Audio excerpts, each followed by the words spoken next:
함께 사도신경으로 신앙 고백하시겠습니다. 나는 전능하신 아버지 하나님 전지의 창조주를 믿습니다. 나는 그의 유일하신 아들 우리 주 예수 그리스도를 믿습니다.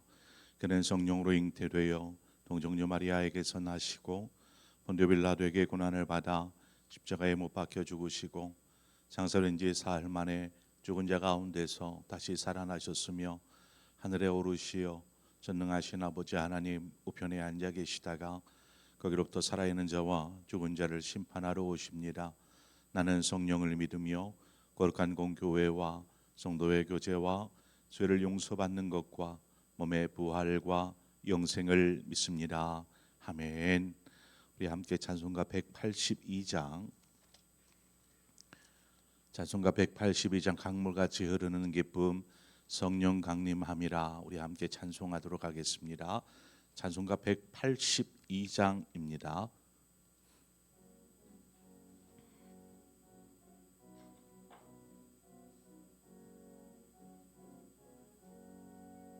강물같이 흐르는 기쁨 성령 강림함이라. 정결한 마음 영원하도록 주의 거처 되겠네. 주님 주시는 참된 평화가 내 맘속에 넘치네. 주의 말씀에 거센 풍랑도 잠잠하게 되도다.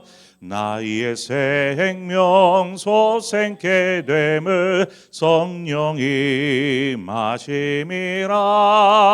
모든 의심 슬픔 사라져 주의 평강 넘치네. 주님 주시는 참된 평화가 내 맘속에 넘치네. 주의 말씀에 거센 풍랑도 잠잠하게 되도다. 하늘에서 담비 내리고 햇빛 찬란함같이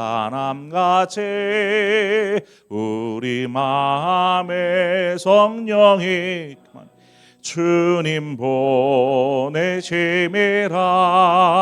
주님 주시는 참된 평화가 내 맘속에 넘치네.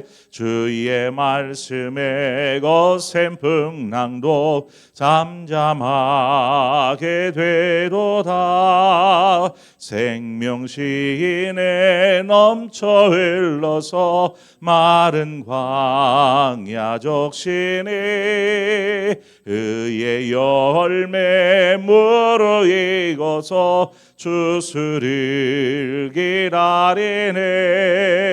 주님 주시는 참된 평화가 내 맘속에 넘치네.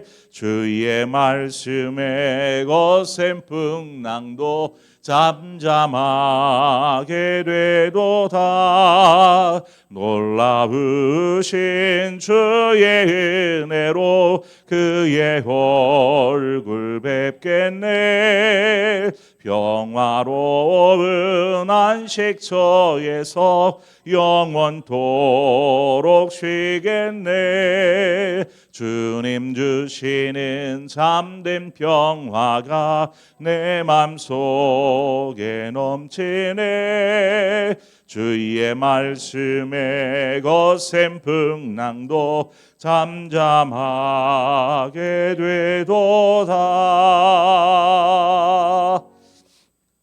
하나님 말씀 욥기 22장 21절에서 마지막 30절의 말씀입니다. 욥기 22장 21절에서 30절의 말씀을 교독합니다. 너는 하나님과 화목하고 평안하라. 그리하면 복이 내게 임하리라.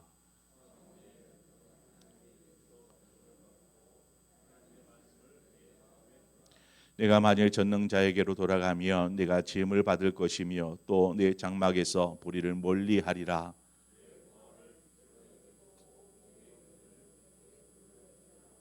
그리하면 전능자가 내 보화가 되시며 내게 고귀한 은이 되시리니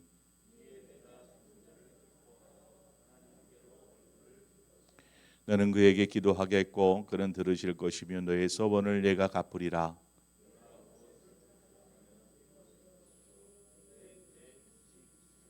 사람들이 너를 낮추거든 너는 교만했노라고 말하라. 하나님은 겸손한 자를 구원하시리라.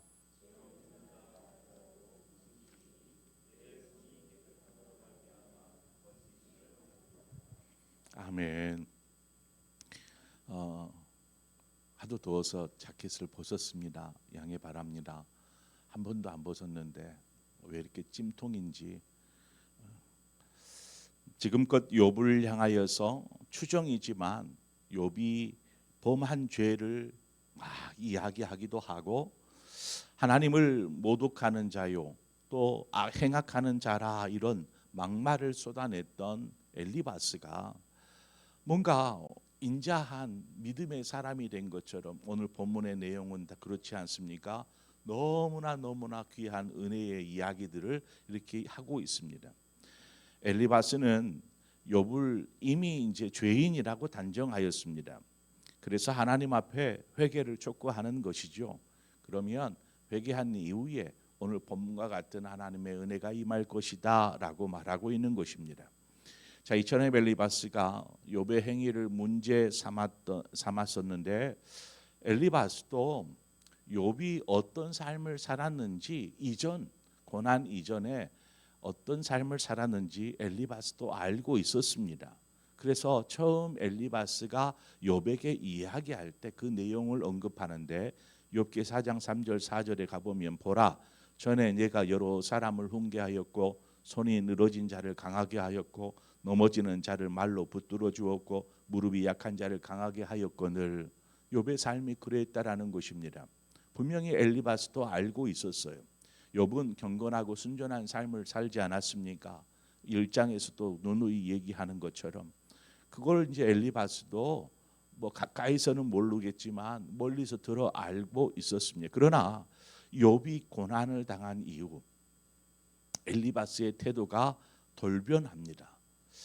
그 이유는 하나님이 이유 없이 의로운 사람을 이렇게 고난을 주지 않는다라는 이 믿음 때문에 그렇습니다. 하나님은 의로운 삶을 사는 이에게 결코 그에게 고난을 주지 않는다. 바꿔 말하면 욥이 지금 참혹한 고난을 겪고 있잖아요. 모든 것은 다 잃어버렸고 자신의 몸도 병들어서 고통 가운데 신음하고 있는 이 상황을 바라보면서 이제 엘리바스의 판단은 그렇습니다. 너는 분명히 하나님 앞에 의롭지 못한 행동을 했기에 하나님께서 너에게 이런 참혹한 벌을 내리신 거야 라는 거죠. 한마디로 인과응보입니다. 너 한 대로 그대로 보응받는 거야. 그럼 너가 의로웠으면 하나님이 이렇게 하겠냐? 너가 죄를 지었으니까 하나님 앞에서 악한 행위를 했으니까 하나님이 이처럼 참혹한 것을 너에게 내리신 것이다. 그러므로 빨리 회개해라. 그러면 하나님이 다시 너를 회복시키실 것이다. 이런 내용으로 이야기하고 있는 것입니다. 이것이 이 엘리바스뿐만 아니라 다른 친구들에게도 신앙처럼 되어 있는 것이죠. 엘리바스의 주장에 의하면 삶의 어려움을 당하는 사람은 모두 하나님 앞에 회개해야 한다. 이런 신앙인 것입니다. 그 혹시 김기동이라는 한때는 목사라는 타이틀을 가지고 있었던 김기동이라는 사람이 귀신론 이제 이단인데 귀신론을 이야기하면서 뭘 얘기하냐면 사람이 감기가 들어도 귀신이 들린 것이고 사람이 뭔 행위가 잘못되면 귀신이 들려서 그렇고 일이 형통하지 못한 것도 귀신 때문이라 이런 말들을 막 했었던 바 있습니다. 이것과 뭐 똑같은 거죠. 그 사람이 뭔가 안 좋은 일을 당하면 이전에 뭔가 이 잘못된 게 있기 때문이다 이렇게 판단하는 것입니다. 만약 죄인으로서 고난을 당한 것이라면 회개하고 돌이켜야 하는 것이 분명합니다. 그러나 욥이 아무리 자신을 돌아보아도 내가 하나님 앞에 무엇을 잘못했는지를 알 수가 없어요. 그래서 내가 하나님 앞에 한번 항변해 보겠다. 하나님, 제가 뭘 잘못했는지 나에게 좀 말씀해 주십시오. 침묵하지 마시고 좀 말씀해 주십시오라고 하겠다라는 이 말을 들어버리니까 엘리바스가 한마디로 그냥 정신이 바뀌어 버리는 것입니다. 어떻게 하나님이 하신 일에 대해서 너가 그렇게 하나님을 모독하느냐라는 것입니다. 지금 하나님이 의로운 사람에게 복 주시고 의롭지 못한 악한 자에게 벌을 내리셔서 고난을 겪게 하시는 이 하나님의 섭리를 어떻게 너가 감히 모독하듯이 하나님 앞에 항변하겠다, 하나님 앞에 물어보겠다라고 말하느냐 하면서 막 열변을 토하는 것이죠. 여러분, 욥기 지금 이제 22장까지 왔는데 여러분 어떤 것 같아요? 욥기가 읽기가 쉽습니까? 어렵습니까? 좀 한 머릿속에 정리가 좀 되십니까? 욥기가 아마 잘 안 되실 거예요. 욥기 읽기가 참 쉽지 않습니다. 그 이유는 전체적인 내용은 어떤 지금 욥의 세 친구들이 매우 잘못된 생각을 가지고 욥에게 이야기하고 욥도 때로는 신앙이 흔들리는 상황에서 얘기하기도 합니다. 이런 내용들이 막 나오는데 또 욥의 친구들의 이야기만을 똑 떼어서 놓고 보면 또 그 이야기가 매우 은혜가 되는 이야기예요. 오늘 본문과 같은 경우가 그렇습니다. 오늘 본문의 구절들이 밑줄을 쭉쭉 그을 만큼 은혜스러운 말들입니다. 한번 느끼지 않았습니까? 읽을 때에. 그런데 전체적인 내용 속에서 엘리바스가 이 이야기를 한 내용을 보면 이것은 좀 엉뚱한 얘기를 끄집어낸 것입니다. 욥과 지금 대화하는 상황에서 너가 평안하고 화목하고 뭐 복을 받고 이 내용은 욥에게 막 이렇게 너는 죄인이야 막 해놓고 나서 마지막에 이 얘기를 꺼내는 것입니다. 그러니 욥이 듣기에는 오히려 야 너 아예 그냥 그런 말 하지 말고 계속 욕해. 뭐 이렇게 좋은 말을 쏟아내니 이렇게 느낄 만큼의 이야기예요. 그런데 이 이야기만 뚝 떼어놓고 보니까 다 은혜가 되잖아요. 그래서 욥기가 이해하기가 좀 매우 힘들다라는 것입니다. 그럼에도 이제 욥기를 여러분들이 읽게 되면 저도 이제 많이 욥기를 처음 이렇게 전체를 다루어 보고 있는데 하다 보니까 욥기는 천천히 정독해서 읽을 것이 아니고 빨리 속독해서 읽어라. 그래야 전체적인 그림이 그려질 수 있겠다 싶습니다.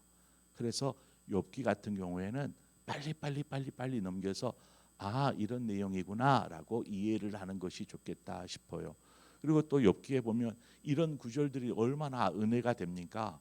그런데 우리가 이제 잘 알고 있는 구절들이 욥기에 좀 있는데 그 내용들의 의미가 원래는 다른 그 대화의 다른 의도에서 나오는 이야기인데 우리는 이 구절이 너무나 좋아서 그냥 은혜의 말로만 받아들여 버리는 경우들이 있게 됩니다.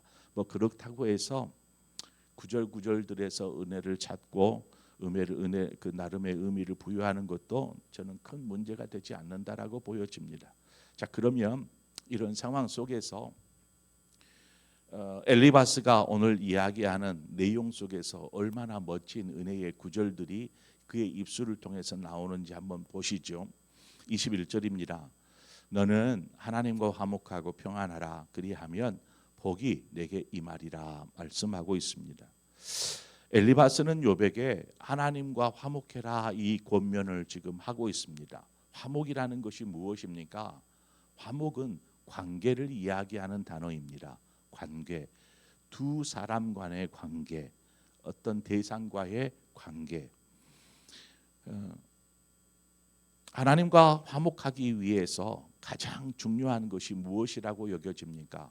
그것은 하나님과 우리와의 관계 사이에 막힘이 없어야 합니다. 막힘이, 예를 들어 죄나 혹은 자신의 감정 상태, 자신의 의지나 생각, 이와 같은 것은 하나님과의 관계를 원활하게 유지하는데, 즉 화목하게 하는 데에 방해가 될 수 있는 것들입니다. 그래서 이것들은 내려놓아야 합니다. 죄나 자신의 감정 상태, 자신의 의지나 생각. 왜 그러냐? 뭐 죄의 짐은 당연한 것이죠. 죄는 하나님과 우리 사이를 가로막는 것이 바로 죄입니다. 당연히 죄는 내려놓아야죠. 내려놓는다라는 말은 하나님 앞에, 십자가 앞에 회개해야 하는 것입니다.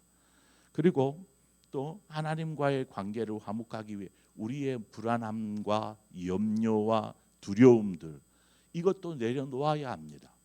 불안함과 두려움 속에서 하나님과의 어떤 친숙한 교제들을 나누는데, 이러한 불안함, 두려움, 자신의 그 분노, 이런 감정 상태는 오히려 하나님과의 관계에 해가 되어 버립니다. 이러한 감정도 내려놓아야 합니다. 무엇보다도 하나님과의 관계를 친밀함으로 이끌지 못하는 것 중에 하나가 자기 자신, 자기가 가진 의지나 생각입니다. 지금 욥의 친구들과 욥이 계속해서 화목하지 않고 서로 막 말로써 막 다투는 이유가 무엇입니까? 자기 생각, 자기의 신앙, 자기의 어떤 의지를 친구들은 욥에게 관철하고 싶고, 욥은 친구들아 좀 들어봐라, 내가 뭘 잘못했느냐 한번 얘기해 보자, 이런 서로의 생각이나 의지를 상대방에게 요구하고 강요하기 때문에 화목이 되어지지가 않는 것입니다. 계속 다툼만 이어지는 것이죠. 하나님 앞에서도 그래요. 우리의 생각, 우리의 의지 이야기할 수 있어요. 하나님 이렇게 됐으면 좋겠어요. 간구할 수 있어요. 그러나 그것이 하나님 꼭 그렇게 해줘야 합니다. 하나님 생각 고쳐 먹으셔야 합니다. 내가 이렇게 되어지게 해 주십시오 라고 이렇게 자신의 생각과 의지를 관철하려는 그래서는 안 된다라는 것입니다. 이것들을 내려놓을 때에 비로소 화목이 이루어집니다. 하나님 앞에 우리가 가져야 될 것들은 어떤 죄의 짐들을 내려놓고, 또 우리 안에 일어나는 어떤 감정들, 상태들을, 만약에 좀 분노가 일고 미움이 일어나고 또 우울함과 두려움과 염려와 근심과 이런 것들이 막 일어날 때는 좀 잠잠하게 있든지 아니면 찬송을 해보는 것도 좋습니다. 그런 상태에서 막 기도하면 그냥 뭐 투정, 원망, 불평만 막 계속 늘어놓게 됩니다. 오히려 하나님과의 관계를 방해시키는 것들이죠. 뿐만 아니라 내 생각, 내가 원함, 내 바람, 내 기대, 내 뜻, 이런 것들 역시도 좀 내려놓고, 하나님의 뜻대로 되기를 원합니다. 주님도 그러셨잖아요. 하나님 이 잔을 좀 옮겨주십시오 아버지, 그러나 나의 원대로 마옵시고 아버지의 뜻대로 되기를 원합니다. 고백할 수 있어요. 간구할 수 있어요. 나의 바람을 이야기할 수 있어요. 하지 말라는 소리가 아닙니다. 하지만 아버지의 뜻이 내 삶을 통해서 이루어지게 하시고 그것들을 보게 하여 주옵소서라고 기도가 마무리가 되어야지요. 자, 하나님과의 관계에 물꼬가 터지면은 이 화목의 관계, 친밀한 관계가 일어나기 시작하면 우리는 감당할 수 없는 그 은혜의 강물이 우리의 영혼을 휩쓸어 버립니다. 강물같이 흐르는 기쁨, 성령 강림함이라 찬송했던 것처럼 우리 안에 그 놀라운 하나님의 은혜에 풍덩 빠졌을 때에 하나님께서 우리의 삶을 만지시기 시작합니다. 우리의 영혼을 만지시기 시작합니다. 바로 이것이 복인 것입니다. 성도가 누릴 복, 삶이 잘되고 형통하는 것이 복이 아니라 하나님과 이와 같은 친밀한 화목한 관계를 통해서 그 은혜 안에 풍덩이 잠기는 것이 복이다라는 것입니다. 그 은혜 안에 잠기고 나면 자신의 삶에 어떤 일이 닥쳐와도, 지금 자신의 삶이 어떤 상태일지라도 그곳을 이겨냅니다. 고난 속에서도 감사함으로 기쁨으로 이겨낼 힘이 바로 은혜에서 나오기 때문이죠. 엘리바스의 두 번째 또 살펴보고자 하는 것은 22절에 나오는 부분인데 하나님의 말씀을 내 마음에 두라는 것입니다. 얼마나 은혜가 됩니까? 하나님의 말씀을 내 마음에 두라. 하나님의 말씀이 우리의 마음에 있을 때, 또 우리의 입술에 있을 때, 우리의 눈에 있을 때, 우리의 생각에 있을 때 우리는 하나님과 친밀한 관계에 설 수 있습니다. 하나님께서 분명히 어떤 환상이나 혹은 꿈이나 또 여러 가지 방법들로 하나님의 뜻을 우리에게 말씀하여 주시는데 그보다도 가장 보편적이고 가장 확실하고 가장 일반적인 바로 말씀을 통해서 우리는 하나님의 마음을, 하나님의 생각, 하나님의 뜻이 이렇구나라는 것을 깨닫게 됩니다. 그러므로 항상 말씀을 우리의 마음에 두라, 항상 가까이 옆에 두라. 그래서 그것을 통해서 우리가 기도하고 바라고 또 우리의 삶의 선택의 순간에 하나님 내가 무엇 하기를 원하십니까? 어떤 길을 가기를 원하십니까? 물을 수 있고 그 응답을 말씀을 통해서 듣게 되기 때문에 설령 우리가 성경을 많이 못 읽을 수 있어요. 그러면 말씀을 들어서라도 저 말씀이 나를 향한 하나님의 말씀이구나 알고 그 뜻을 쫓아 나아가는 삶이 되어야 한다라는 것입니다. 그것이 화목입니다. 하나님의 말씀을 항상 마음에 두라는 것입니다. 세 번째는 26절에 이야기하는 것처럼 하나님께로 얼굴을 드는 것입니다. 하나님께로 얼굴을 드는 것. 어떤 상황에서든지 하나님과 화목한 사람은 그 시선을 하나님께 두더라는 것입니다. 그냥 문제에 두지 않고 아픔에 두지 않고 하나님을 바라볼 수 있는 사람, 바로 그 사람이 하나님과 화목한 사람입니다. 다윗이 고백한 것처럼 내가 산을 향하여 눈을 들리라. 나의 도움이 어디서 올꼬? 나의 도움이 천지를 지으신 여호와에게서로다. 그가 하나님을 향하여 눈을 드는 것입니다. 왜요? 그냥 문제를 아무리 들여다본들 어떤 해결책을 찾으려고 문제를 들여다보겠지만 그 해결책은 하나님께 있음을 알고 내가 산을 향해 눈을 들겠다라고 말한 것처럼 우리의 얼굴은 항상 하나님을 향해야 합니다. 그 구약의 축복이 나와요. 민수기에 보면 구약의 축복. 그의 얼굴을 우리에게로 향하여 드사 평강 주시기를 원하고 막 갑자기 생각이 안 나는데 이런 그러니까 항상 대면하는 것입니다. 얼굴과 얼굴을 대하듯 우리가 뭐 하나님의 얼굴이 어떻게 생겼는지 할 수는 없지만 항상 얼굴을 하나님께 둔다라는 것은 우리의 마음과 우리의 생각과 우리의 삶을 하나님을 바라보면서 그 뜻 안에서 살아가는 것을 의미한다라는 것입니다. 그래서 여러분 이처럼 하나님과의 관계가 회복되어지면 우리의 인생길이 환하게 비치게 될 줄 믿습니다. 주의 말씀이 내 발의 등이요 내 길의 빛이라 말씀한 것처럼 말씀이 하나님께서 말씀을 통해 우리의 삶을 생명의 길, 의의 길, 환한 길로 인도하여 주실 줄 믿습니다. 때로는 어려움이 있을 수 있고 아픔이 있을 수 있고 고난이 있을 수 있지만 우리가 하나님에게로부터 우리의 마음과 우리의 시선을 떼지 않는다라면 그 길이 영원한 살 길인 줄 믿습니다. 오직 그 길만을 걸어가시는 여러분들 되시기를 주님의 이름으로 축원드립니다. 기도하겠습니다. 좋으신 아버지의 은혜를 감사합니다. 하나님 오늘 본문의 말씀만 떼어놓고 보면 얼마나 은혜가 되는지 하나님 우리가 말씀 속에서 은혜를 찾기를 원합니다. 하나님과 화목하는 것이 복인데 우리가 복을 다른 곳에서 찾지는 않았는지 돌아봅니다. 하나님과 화목하기 위해서라도 우리 안에 불편한 관계를 하나님과의 관계를 가로막고 있는 것들을 다 내려놓게 하여 주시고 늘 하나님의 말씀을 마음에 새기고 마음에 두면서 주님을 좇는 삶 되게 하여 주시옵소서. 우리의 시선은 오직 하나님만을 향하기를 원합니다. 그래서 하나님과 동행하는 삶, 하나님의 인도를 경험할 때 참 그것이 인생의 가장 큰 복이요 생명으로 이르는 영원한 생명의 길임을 우리가 믿고 그 길만을 가기로 결단하오니 주여 인도하여 주옵소서. 예수님의 이름으로 기도합니다. 아멘. 우리 말씀을 생각하면서 이 시간 함께 기도하고 말씀 속에서 내게 필요한 말씀, 나에게 하신 말씀이 무엇인지를 붙잡고 오늘 이 시간 함께 결단하며 기도하기를 원합니다.